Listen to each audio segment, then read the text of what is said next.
आप लोगों को एक कहानी बताने जा रही हूँ। गाय का झूठा गुड़। एक शादी के निमंत्रण पर जाना था, पर मैं जाना नहीं चाहता था। एक व्यस्त होने का बहाना और दूसरा गांव की शादी में शामिल होने से बचना। लेकिन घर परिवार का दबाव था, सो जाना पड़ा। उस दिन शादी की सुबह मैं काम करने से बचने के लिए सैर करने के बहाने 2-3 किलोमीटर दूर जाकर गांव को जाने वाली रोड पर बैठा हुआ था।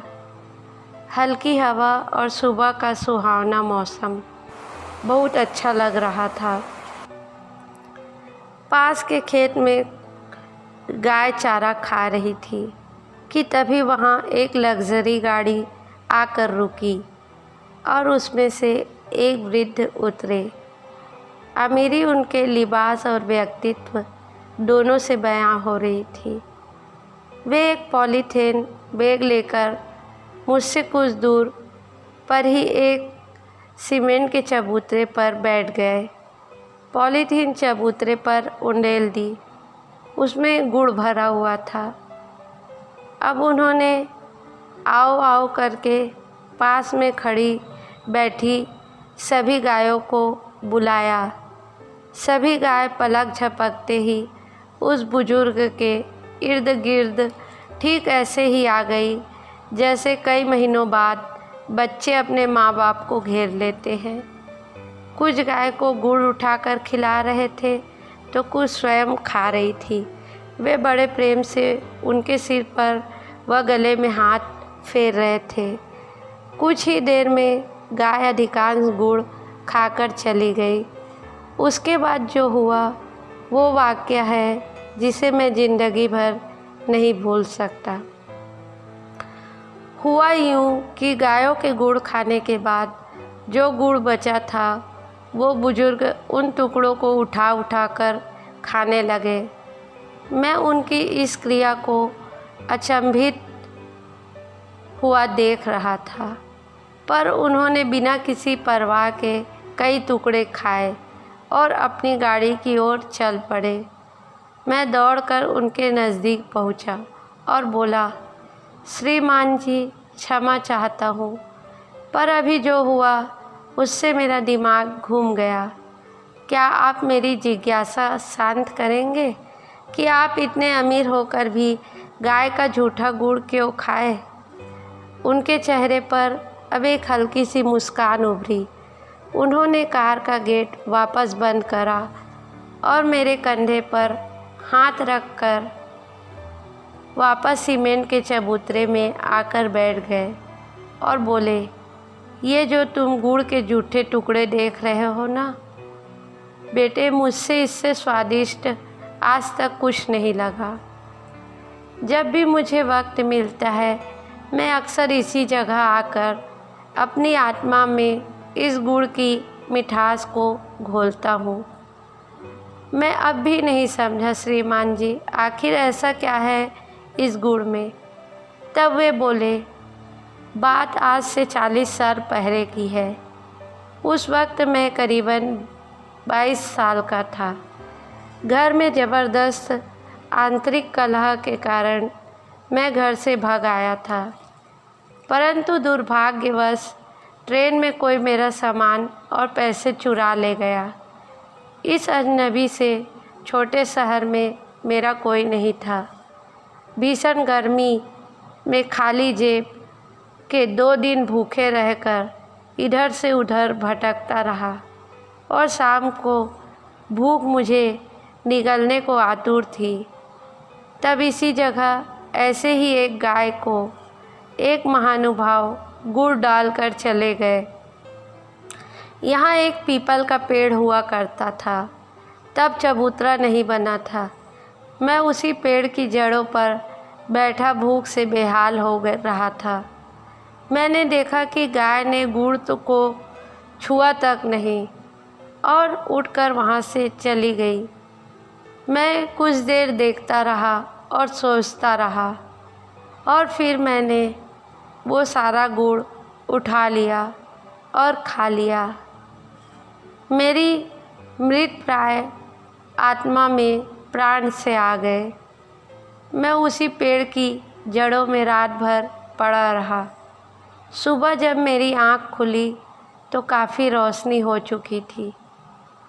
मैं नित्य कर्मों से निवृत्त होकर किसी काम की तलाश में फिर सारा दिन भटकता रहा, पर दुर्भाग्य मेरा पीछा नहीं छोड़ रही थी और एक और थकान भरे दिन ने मुझे वापस उसी जगह निराश, भूखा, खाली हाथ लौटा दिया। शाम ढल रही थी। कल और आज में कुछ भी नहीं बदला था। वही पीपल, वही भूखा प्यासा मैं और वही गाय।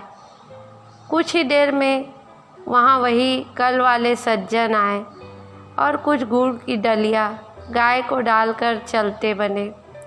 गाय उठी और बिना गुड़ खाए चली गई।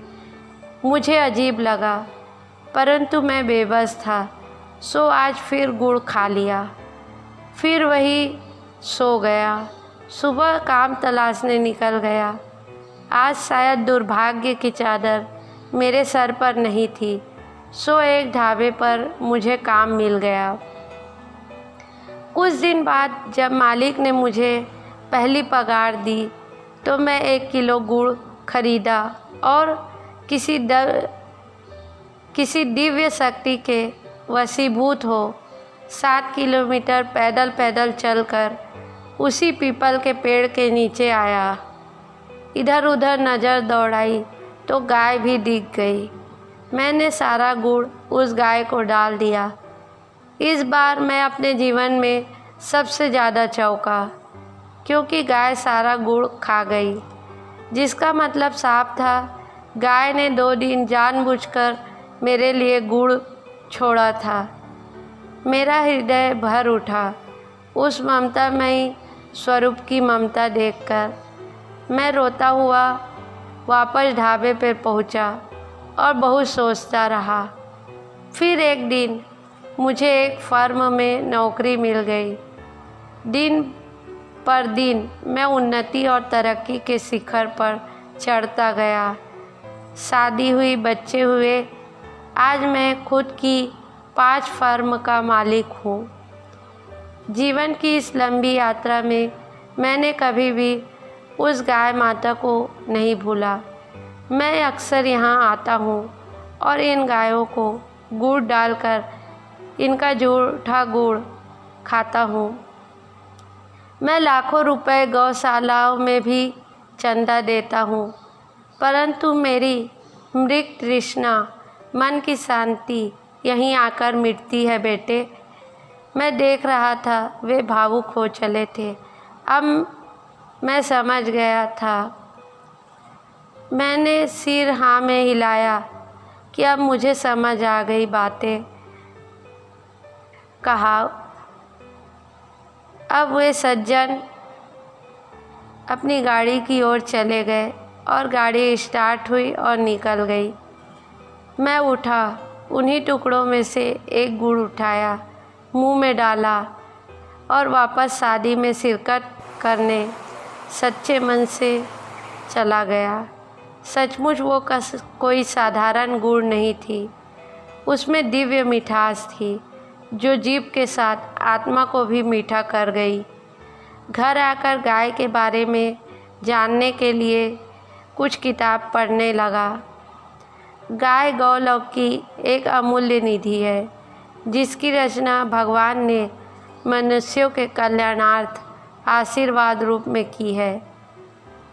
ऋग्वेद में गौ को अदिति कहा गया है। अदिति नाम नाश का प्रतीक है और अदिति अविनाशी अमृतत्व का नाम है। अतः गौ को अदिति कहकर वेद ने अमृतत्व का प्रतीक बताया। अगर आप लोगों को मेरी कहानी अच्छी लगी हो तो कृपया इसे शेयर ज़रूर करें। धन्यवाद।